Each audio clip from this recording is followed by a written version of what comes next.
This is Dr. Pierce Rogers, lead archaeologist currently stationed on Mars. As the preliminary reports have suggested, we have made some amazing discoveries here on Mars.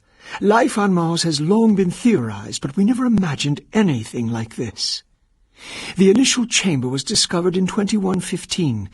It leads into what is now known as Site 1. Site 1 is the largest of the sites, and we are still actively working there. It is made up of a series of chambers and connecting tunnels, all of which are covered in glyphs and symbols.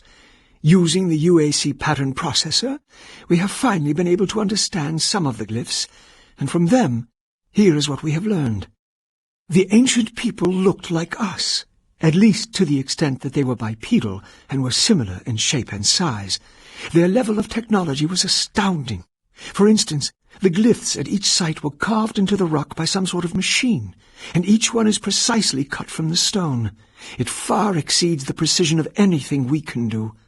They had a social structure that seemed very aristocratic, with a lot of emphasis on social stature and structure.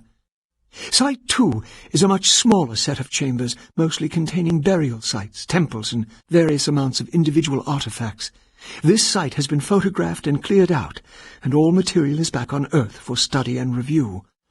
Site 3 produced our prize artifact, what we call the Soul Cube. If you have read or seen the other material, you probably know that this once grand civilization was attacked by some unknown force, and if we can believe what is written in stone, they sacrificed most of their society to drive the invaders back. There are additional reports filed on the Soul Cube with Central Administration.